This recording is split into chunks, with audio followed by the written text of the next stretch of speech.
Moreover, when I think of Genesis 1:1 again, I note that it says, in the beginning, God. So therefore, God is already there in the beginning.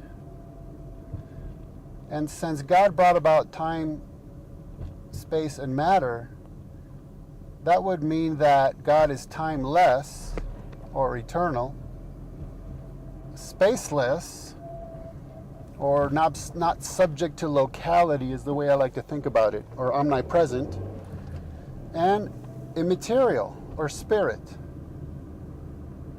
So right there, just from the very first verse of the Bible alone, I got a pretty comprehensive theology of a God who is outside or beyond the universe, and therefore not subject to it, and a basic description of theology, which is that God is eternal, omnipresent, and spirit. And then when I think about Genesis 1:1 again, I think that it says that in the beginning God created, which implies a volitional, willful act. So he creates the heavens and the earth. And this would mean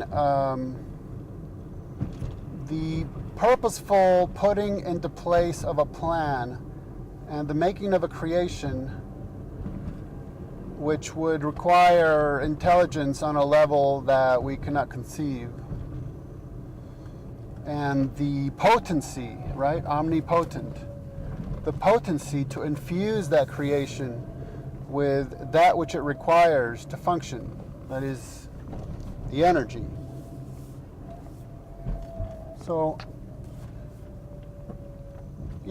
without delving into the minutiae of cosmogony, cosmology, astrology, and various debates about distances and times, I think that what you think is a strictly empirical scientific view of the universe matches up perfectly with a view that I get just from reading the Bible, right? At least on these points. And I would imagine that you agree that these are very fundamental and important points. I mean, the construct of the universe itself, that which defines what the continuum itself is right there in the Bible, and on very basic terms, by the way. It's not like we had to dig into ancient Hebrew manuscripts and translate them 5 times over and turn them upside down and backwards to figure out what was meant, right?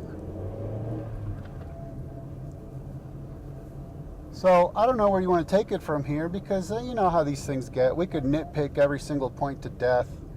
I wasn't too crazy about your reply, but like I said, I'm trying to take it back a step and wonder why you chose that video to respond to in the first place. And then since one of the big points was my view of the universe, I dealt with that. And the other big point was about how, creationists are afraid of science or scientific progress, or, theology's a science stopper, or whatever the talking point is. I think it's utter fallacy. Even if you talk to the most fundamentalist, Bible-thumping, six-day creationist, term it what you will, I think that they will say they're not the least bit against science, but they are against that which they perceive to be fundamentally unscientific statements being passed off as if they were empirical science. As for your example about the police officer pulling over the dyslexic, I must say it actually doesn't explain anything. It's the exact same scenario, just placed into a metaphor. And I'm almost hesitant to address it because I find people end up arguing about metaphors. And the fact is, all metaphors eventually break down because they are just that, they're metaphors. But anyhow, in that case, the speed limit is something that's not imperative. I mean, it's arbitrary, it's tentative, And it's actually an example of consensus reality, right? It was come up with the majority of the planners decided on that speed limit. So the officer would show the dyslexic all the data, and the dyslexic would still not necessarily be convinced by it because their biochemistry is different, and they would still see that which their brain allows them to see. And I think the most important part is that you are presupposing that the police officer has the biochemistry which allows him to discern reality accurately. And that is the problem. He can look at all the data he wants, but you're just presupposing that the data is reflecting reality, and not just that, but more importantly, that the data is being read and interpreted accurately. I mean, you're putting yourself in the camp of, I don't know, I would say perhaps be more evolved than thou. And you have finally achieved the level of evolution that allows you to have the biochemistry to finally peer at the universe in an accurate manner. So that whatever data you present to us, you would, just in a manner of speaking, you would demand that we adhere to it.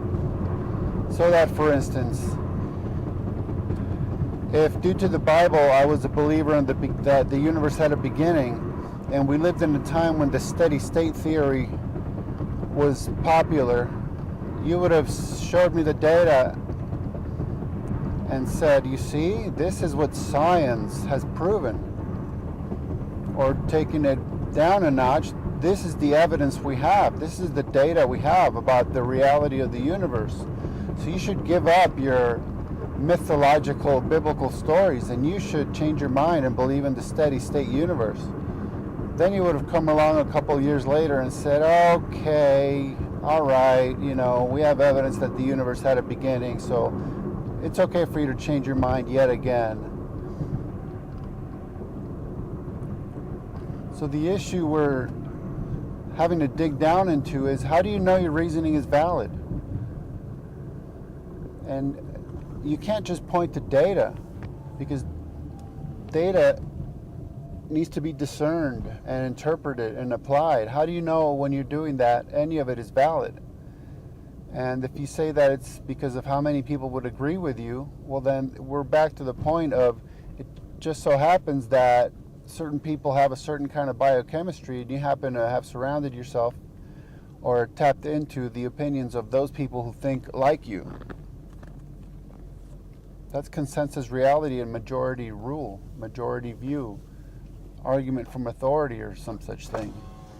So the bottom line issue isn't to come up with metaphors or arguments about the fact that data exists. It's about how you know that your reasoning is valid, particularly in a universe,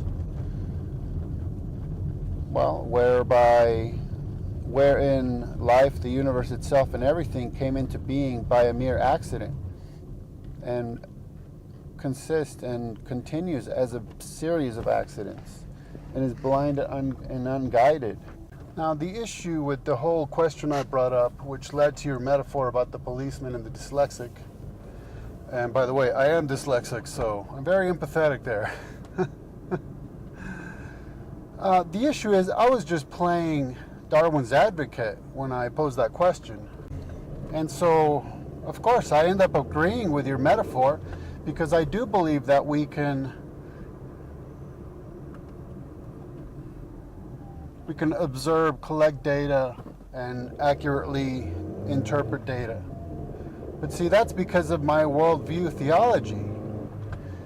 It is my world theology that you are borrowing in order to claim that we can reason. Right?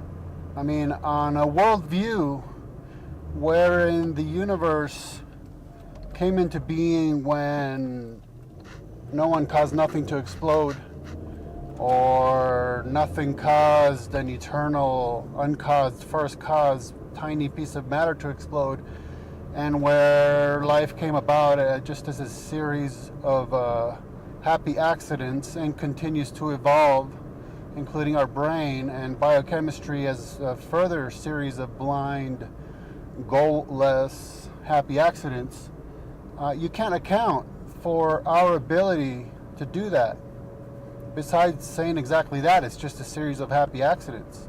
But that's presupposing a whole lot, including the very fact that we are able to reason. You see, reasoning to reason is unreasonable circular reasoning.